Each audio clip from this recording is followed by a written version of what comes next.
There is a huge problem out there in the world that you may have never heard of, but it is a big deal and it could impact you directly if you ever plan on building anything else ever again. The problem has to do with concrete. Concrete is everywhere. Every country in the world uses it, from building roads to dams to skyscrapers. But there's a problem with concrete that many people aren't even aware of, one that has the potential to make concrete harder and harder to come by. That problem? It's sand. Now you may say, what are you talking about? Sand is everywhere, and you are right. But you can't use just any sand for making concrete.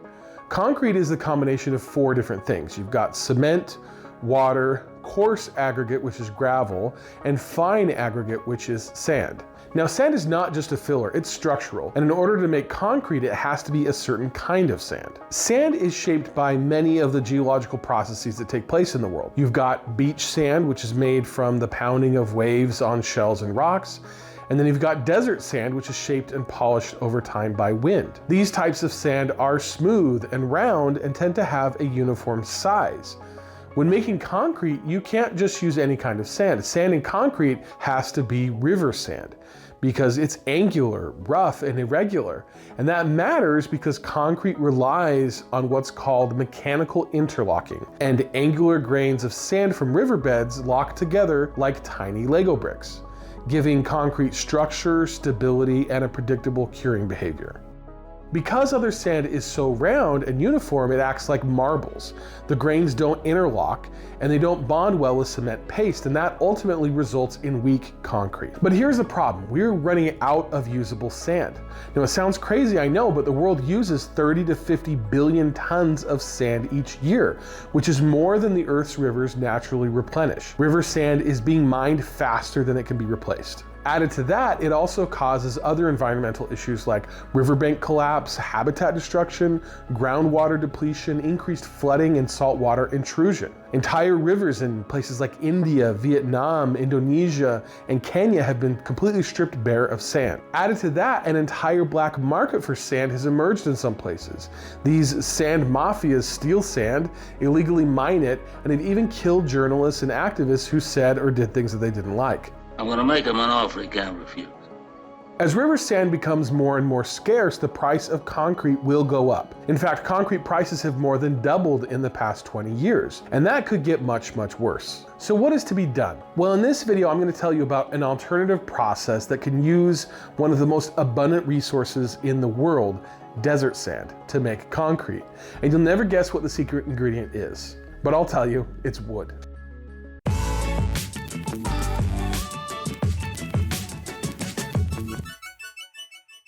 There is an endless supply of sand in the world, but most of it can't be used for concrete. And the sand that we can use for concrete is quickly being mined and is depleting faster than it can be replenished. Now that's the problem. But what is the solution? Well, researchers working together in Japan and Norway have come up with an alternative form of concrete that allows for the use of fine desert sand in place of river sand. It doesn't use cement, it doesn't need any water, and it doesn't need any chemical additives. So how does it work? Well, it only uses 2 ingredients. The first is desert sand, or any fine sand, and the second is wood powder, which could be leftover sawdust from lumber mills or recycled wood waste. The key is in the process, and I'll tell you all about how it works. But before I do, I want to talk about this video's sponsor, Monarch Money. Monarch Money is an ad-free personal finance platform that brings all of your accounts into one place. I really like it because I moved across the country a few times and I still have a bunch of different bank accounts for a bunch of different reasons, and Monarch helps me keep all of them straight in one clean dashboard. Added to that, it also has dashboards for tracking your spending and helping with your budget, and can even show you what's going on with your credit cards and your investments. One of their coolest views is their cash flow, which can show you exactly where all of your money is going. Another great thing about Monarch is that it's private and it's ad-free, and they don't sell your data. So you're the customer and not the product. Monarch is a great way to manage your personal finances, and it can really help you reach your financial goals this year. And right now they're offering a free trial and 50% off your first year. And so if you want help managing your finances, check out Monarch Money and use my code DIYDave50 to get that deal. And thanks again to Monarch for sponsoring the video. Let's get back into it. All right, so we're talking about a new form of concrete that can use smooth sand, like the sand that's found in deserts, with only one other ingredient, and that's wood. So how does it work? Well, first we need to talk about what makes up wood and how that would matter in this process. Wood is basically made up of three different substances. The first is cellulose, which are the long fibers. You could think of it like the rebar of the wood. It gives the trees strength and rigidity. Then you've got hemicellulose, which is similar, but it's more like a filler. And then we have lignin. Lignin is the most important piece here because lignin is like the glue that holds everything together. Chemically, lignin is a complex, cross-linked aromatic polymer, but all that really means is that it's sticky, it's rigid, it's naturally water resistant, and it bonds well to other organic and non-organic surfaces. Lignin makes trees strong, stiff, and resistant to decay. And so to make this new kind of concrete, what they do is they mix sand, any kind of sand, with wood powder. But the magic doesn't really happen until you add heat and pressure. At around 320 to 430 degrees Fahrenheit and around 40 megapascals or 5,800 psi, a few different things start to happen. First, the lignin in the wood softens and begins to flow. Then some of its strong chemical chains break into smaller, more mobile fragments in a process known as depolymerization. And then as it cools, the lignin rehardens, forming new crosslinks and locking particles together at a molecular level. It's the same principle behind engineered wood products like MDF and particle board, but the difference here is that there's no added glue used, and the amount of pressure and heat is much higher. The lignin, the heat and the pressure is all it needs to bind it together. And the smooth, fine, round, and alkaline consistency of desert sand actually works better than the river sand that's used in regular concrete for a few different reasons. First, the high fineness of the desert sand means denser packing because there's less space between the grains of sand.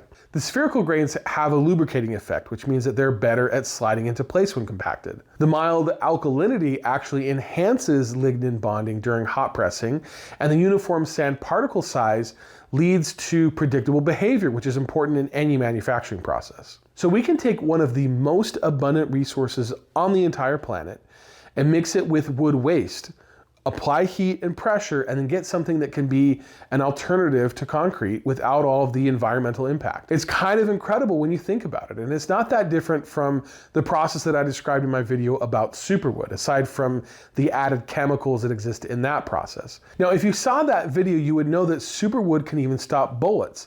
And the key in both superwood and this new concrete substitute is in the lignin found in the wood that acts as a bonding agent, in addition with the heat and pressure that cause the reaction to take place. So what can this process do for us? Well, by removing cement and water entirely, we can avoid the added CO2 emissions that come from manufacturing cement. We can avoid extra water usage, especially in places that are drought stricken. There's no chemical additives, and there is a lot of that in concrete. And there's also no curing time. This forms in minutes and not in days. There are some limitations though. It can't replace concrete on a large scale. It would be very difficult to build a freeway with this type of concrete because it's made under pressure and pressed into certain shapes. Right now they're making pavers out of it, which makes a lot of sense, but you could also make bricks and other similar building materials. It's also not quite as strong as regular concrete, and they're still doing testing to understand how it reacts to elements like extreme cold. The Norwegians are especially interested in that one. But again, the positives are kind of incredible, and it can reduce river sand mining. It can unlock desert sand as a resource, enable low-cost construction in desert regions, and hot presses could be run on solar power. One other amazing thing is that it doesn't actually require wood.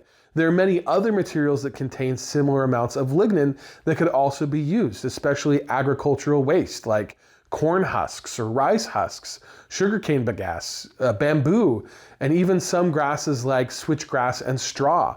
The possibilities are really endless, and it's kind of amazing. But I want to know what you think. Do you see the potential in a product like this? Is this something that you would use if it ever came on the market?